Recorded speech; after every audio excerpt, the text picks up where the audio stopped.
మీ అందరికీ కూడా ప్రభుపేట ప్రత్యేకమైన వందనాలు.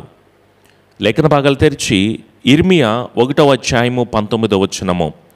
వారు నీతో యుద్ధము చేతురు గాని నిన్ను విడిపించుటకు నేను నీకు తోడయ్యున్నందున వారు నీ పైన విజయము పొందచాలరు. ఇదే యెహోవా వాక్కు. Praise Lord. అనేక మంది మన మీద దాడి చేయాలని ప్రయత్నం చేస్తున్నారు. కుటుంబంలో కలవరాలు కలుగు చేయాలని ఎన్నో ప్రయత్నాలు చేస్తున్నారు. యుద్ధాలే చేస్తున్నారండి. బంధువులను ప్రేరేపించి, స్నేహితులను ప్రేరేపించి సాతానుగాడు మన మీద గర్జించు సింహం వలె ఎవరిని మృంగుదమని వెతుకుచూ తిరుగులాడుచు అనేక శోధనలు తీసుకొస్తున్నాడు. శ్రమలను తీసుకొస్తున్నాడు, అనారోగ్యాలను తీసుకొస్తున్నాడు, అవమానాలు తీసుకొస్తున్నాడు, అక్కర్లతో కృంగిపోయేలాగా మనల్ని చేస్తున్నాడు. ఇంకా నా జీవితం ఎందుకని ఏడుస్తూ ఉంటున్నావేమో, నువ్వేమీ కలవరపడాల్సిన అవసరం లేదు. ఎన్ని యుద్ధాలైనా చేయని, ఎన్ని కలవరాలైనా మన మీదకి రానిని, ఎన్ని శోధనలైనా మన మీదకి వచ్చినా సరే ఆయన అంటున్నారు, వారు నీ మీద యుద్ధం చేస్తారంట, కానీ మనల్ని విడిపించే దేవుడు ఉన్నాడు. అవును, నీతో యుద్ధము చేసేవారితో నేను యుద్ధం చేస్తానని మాట్లాడుతున్నాడు కదా. ప్రయాసపడి భారం మోస్తున్న సమస్త జనులారా మీరు నా యొద్దకు రండి, నేను నీకు కృప దయచేస్తాను అని మాట్లాడుతుంటే ఇంకెందుకు మనం కలవరపడాలి? ఇంకెందుకు మనం కృంగిపోయి దిగులు పడాలి? నేను మీ మధ్యలో ఉన్నానో, నువ్వు ఏ స్థితిలో ఉన్నా, నువ్వు ఏ పరిస్థితిలో ఉన్నా, నువ్వు ఎలాంటి సిచ్యువేషన్లో బాధపడుతూ ఉంటున్నా సరే మనల్ని లేవనెత్తేది దేవుడేనండి. తండ్రి లేకుండా విధవరాలుగా ఎందుకు పనికిరాని స్థితిలో ఉన్నానో అని బాధపడుతున్నారేమో, నువ్వేం బాధపడాల్సిన అవసరం లేదు. నీ మొరను ఆలకించి, నీ బానిసత్వం నుంచి విడిపించి, నీకున్న ప్రతి శోధన నుంచి నువ్వు బయటపడి ఉన్నతమైన దీవెనను నీ జీవితాలను నువ్వు పొందుకుంటావు. నువ్వెందుకంత ఆలోచన చేస్తున్నావు? వాక్యాన్ని వింటున్నావు, కానీ ఎందుకు బలహీనమైపోతూ ఉంటున్నావు? దేవుని మాట నీకు ధైర్యం ఇచ్చేది కాదా? దేవుని మాట నీ కృంగిపోయిన బ్రతుకుల్లో లేవనెత్తేది కాదా? వాక్యాన్ని వింటున్నావే కానీ ఎందుకు బలాన్ని పొందుకోలేక ఇంకా బలహీనమైన పరిస్థితుల్లో ఉంటున్నావు? యేసు నామములో నీ దగ్గర ఉంటున్న ప్రతి దురాత్మ కూడా విడుదల పొందును గాక. ఆమేన్. విశ్వాసంతో ప్రార్థించు, విశ్వాసంతో వాక్యాన్ని విను. నీ మీద ఉంటున్న ఏ చీకటి సంబంధమైనది కూడా నీ మీద అధికారము చేయడానికి అవకాశం ఉండకూడదు. ఎందుకంటే సాతానుగాడు నీ మీద యుద్ధం చేస్తున్నాడు, నీ మీద అజమాయిషీ చేస్తున్నాడు, నిన్ను అధికారిగా వాడుకుంటున్నాడు. వాడు నీ మీద, నీ కుటుంబం ఆశీర్వదించబడకుండా, నీవు దీవించబడకుండా, నీ కుటుంబాలు ఉన్నతమైన స్థితిలోకి వెళ్ళలేకుండా వాడు నిన్ను ఆపేస్తూ ఉంటుంటే యేసు నామములో మీతో నేను మాట్లాడగలను, వాడు నీ మీద విజయము పొందడానికి అవకాశమే లేదు. ఎందుకు? నేను నీకు తోడు కాదు.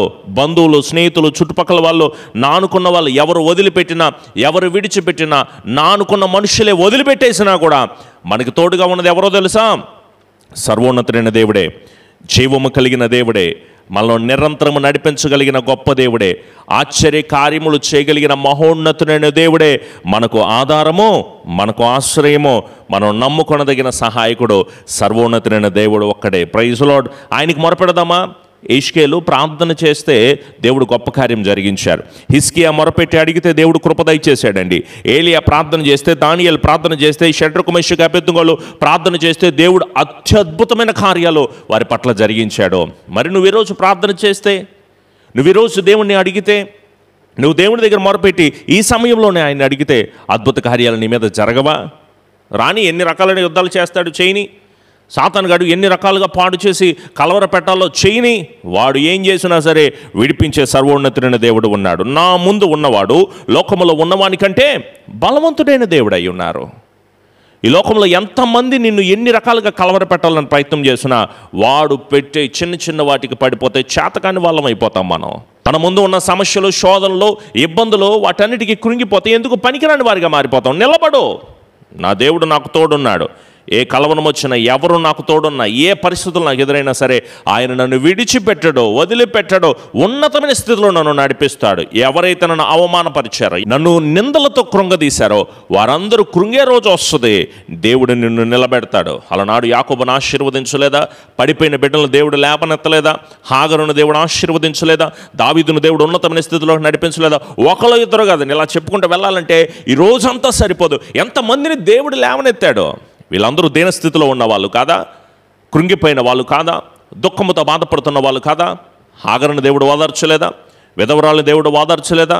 మార్తా మరియను వాళ్ళు కృంగిపోయిన స్థితిలో యోబుని దేవుడు ఓదార్చలేదా? అనేక ప్రజలని, యాయిరు కుటుంబాన్ని దేవుడు ఓదార్చాడు. 30 ప్రజలను ఇలా మనం చెప్పుకుంటే అనేక మంది ప్రజలను దేవుడు ఆశీర్వాదకరంగా నింపి నడిపించాడు. దేవుడు తన ఉన్నతమైన కృపను దయచేశాడు. మరి నీ బ్రతుకులో కృప దయచాడు అనుకుంటున్నావా? నీ బ్రతుకులో ఆశీర్వాదం ఇవ్వడం అనుకుంటున్నావా? నీవు అడిగితే ఆయన తోడున్నాడండి. మన మీద ఎవరు విజయాన్ని పొందుకుంటారు? మన మీద ఎవరు మన మీద అజమాయిషీ చేయడానికి అవకాశం ఉంటుంది. మీరేం కలవరపడద్దో, దిగులు పడద్దో, బాధపడద్దో. దేవుని మీద ఆధారపడండి. మనకి సమాధానాన్ని కలుగు చేసేది దేవుడే. నీ బ్రతుకులో ఉన్నతమైన కృపను కలుగు చేసేది కూడా దేవుడే. నీవు పడుతున్న ఏ బాధ అయినా అయి ఉండొచ్చు, ఏ వేదన అయి ఉండొచ్చు, ఏ కలవరమైన అయి ఉండొచ్చు, వాటన్నిటిని విడుదలిచ్చి సంతోష మార్గములో దేవుడు నిన్ను నడిపిస్తాడు. వివాహం జరుగుతుంది, జాబ్ వస్తుంది, అనేక రకాలుగా నీవు విడుదల పొందుకుంటావు, సమాధానాన్ని పొందుకుంటావు. మేలుల చేత నీవు నడిపించడానికి అవకాశం ఉంటుంది.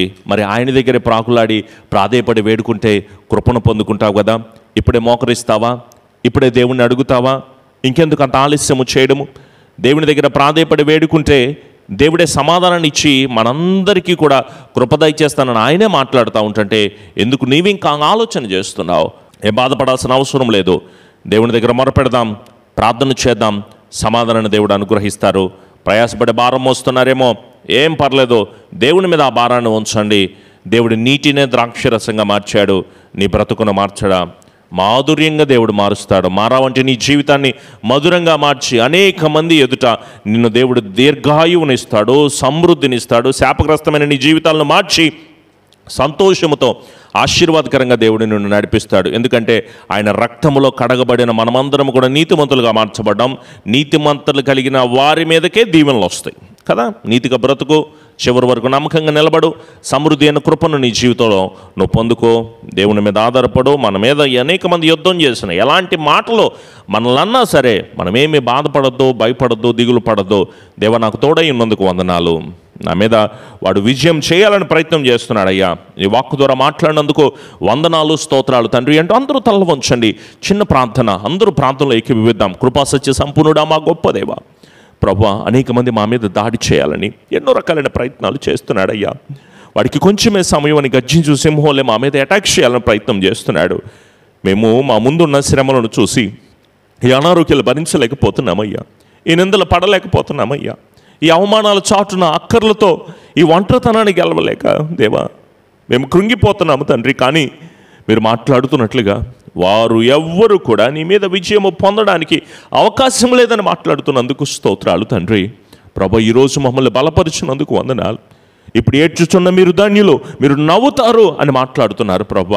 మా దుఃఖ దినములన్నీ సమాప్తము చేసి సంతోషభరితమైన స్థితిని ఇస్తానని వాగ్దానము చేస్తున్నందుకు స్తోత్రాలు తండ్రి. ఈ రోజంతా మమ్మల్ని బలపరుస్తున్నందుకు మీకు స్తోత్రాలు చెల్లిస్తున్నామయ్యా.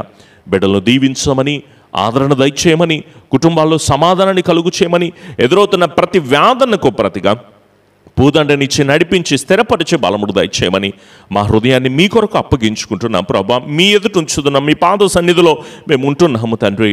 మాకు జయమునిచ్చి, విడుదలనిచ్చి, కృప చూపి, ఆదరించి, ఆశీర్వాదకరంగా మమ్మలను మా కుటుంబాల్లో నడిపించి బలమును దయచేయమని, అలాగే కట్టబడుతున్న మందిరాలన్నిటిని కూడా మీరు దీవించండి. దాని సమృద్ధిని, కాపుదలను, క్షేమమును, బలమును, సమాధానాన్ని ప్రతి ఒక్కరికి కూడా అనుగ్రహించండి ప్రభా. అనేక మంది కామెంట్స్లో వారి ప్రార్థన అవసరతలు తెలియజేస్తున్నారు. పరై టీమ్స్ అన్నీ కూడా కలిసి ప్రార్థన చేస్తూ ఉండగా కేవలం ప్రార్థన మాత్రమే చేయగలమయ్యా. కానీ ఈ దీనుల ప్రార్థన ఆలకించి ప్రత్యుత్తరమును కలుగు చేయగలిగిన దేవా, నీ బిడ్డలు అనుభవిస్తున్న ప్రతి వ్యాధులను నా దేవుడు నా పట్ల గొప్ప కార్యము చేశాడు, నేను ఆయనేందు విశ్వాసం ఉంచాను, నన్ను దేవుడు విడిచిపెట్టలేదు అని వారి జీవితాల్లో సాక్షులుగా నిలబెట్టడానికి మీ కృపను కలుగు చేయండి దేవా.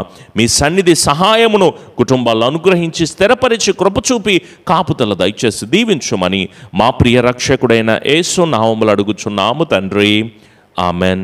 మన తండ్రి అయిన దీవెన, కుమారుని యొక్క కృప, పరిశుద్ధాత్మ యొక్క అన్యోన్య సహవాసపు సన్నిధి ఎల్లకాలము దేవుని ఆత్మ బిడ్డలకు, కుటుంబాలకు తోడై ఉండి సమృద్ధి అయిన సమాధానము ప్రతి ఒక్కరికి ఈ రోజంతా కూడా బిడ్డలకి, కుటుంబాలకు తోడై ఉండి మేలైన దీవెనలతో నీ బిడ్డలను నడిపించి ఆశీర్వదించబడునుగాక. ఆమెన్. యేసు రక్తమే జయం, సిలువ రక్తమే జయం. ప్రభు యేసు నామములో సంపూర్ణ జయము, అపవాది క్రియలకు అనంత నాశనమును కలుగునుగాక. Amen, amen. ప్రతిరోజు ఉదయం 6 గంటలకు లైవ్ ఆరాధన ఉంటుంది. అలాగే ప్రతిరోజు సాయంకాల సమయమందు 8:30 మన యూట్యూబ్ ఛానల్లో కుటుంబ ప్రార్థన లైవ్ ఆరాధన ఉంటుంది. మీ ప్రార్థన అవసరతను తెలియచేస్తున్నారు. అలాగే ప్రతిరోజు కూడా మందిరములో ప్రైట్ అవర్ జరుగుతుంది. ప్రతి ప్రార్థన అవసరత గురించి యూట్యూబ్లో కామెంట్స్ పెడుతున్న బిడ్డలు, అలాగే స్క్రీన్ మీద కనిపిస్తున్న నెంబర్కి కూడా మీ ప్రార్థన అవసరతలు తెలియచేయండి. వాటన్నిటి విషయమే ప్రార్థన చేద్దాం. ఒకరినొకరు ఆత్మీయంగా బలపరుచుకుందాం. దేవుని రాకడ కొరకు మనమందరం సిద్ధపాటును కలిగి ఉందాం. మేము చేస్తున్న ఈ పరిచర్య గురించి మీరందరూ కూడా ప్రార్థనలో జ్ఞాపకం ఉంచుకోండి. మరలా రేపటి వాగ్దానంలో కలుద్దాం.